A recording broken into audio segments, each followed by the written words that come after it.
ജീവിതത്തിന്റെ രണ്ടറ്റം കൂട്ടിമുട്ടിക്കാൻ ശ്രമിക്കുന്നതിനിടയിൽ വട്ടപൂജ്യമായി എന്നറിയാൻ വൈകുന്ന ഒരു കൂട്ടരുണ്ട്. പേര് പ്രവാസികൾ. കടം വീട്ടാനായി വീട് വിട്ടുപോയവരിൽ തീരാത്ത കടങ്ങളുടെ നേതാവായി പിന്നീട് നാട് മറന്നവരും ഇതിലുണ്ട്. മാതാവിന്റെ സ്നേഹവും പിതാവിന്റെ ലാളനയും നേരിട്ട് കിട്ടാൻ ഭാഗ്യമില്ലാത്തവരാ.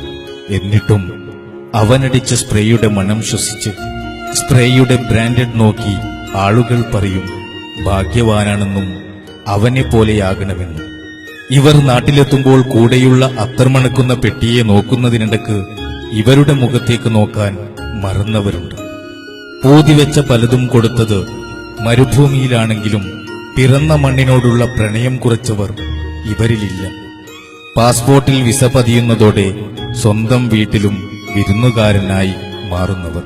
ഉറ്റവർക്ക് വേണ്ടി ആയുസ് നൽകി സർവശക്തന്റെ ദുനിയാവിൽ നിന്നും പരാതികളില്ലാതെ മടങ്ങുന്ന ഇവരെ ആഹിറത്തിൽ ഇനിയും പരീക്ഷിക്കാതിരിക്കട്ടെ.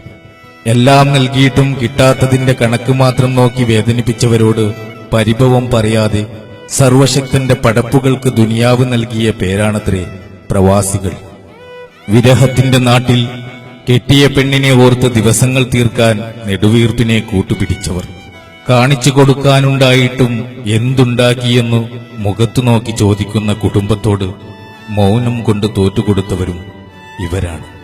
ആർക്കൊക്കെ വേണ്ടിയാണോ ജീവിതം തീർത്തത് അവർ തന്നെയായിരിക്കും കൂട്ടം കൂടി ഇവരെ കൂടുതൽ വേദനിപ്പിച്ചത്. കണ്ട കിനാവുകൾ കവറടക്കി കുടുംബത്തിന്റെ കിനാവുകൾ വളർത്തി വലുതാക്കിയ നോട്ടക്കാരനും ഇവരാണ് പ്രവാസികൾ.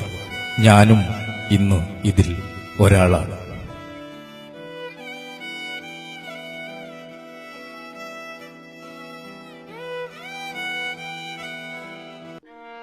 ജീവിതത്തിന്റെ രണ്ടറ്റം കൂട്ടിമുട്ടിക്കാൻ ശ്രമിക്കുന്നതിനിടയിൽ വട്ടപൂജ്യ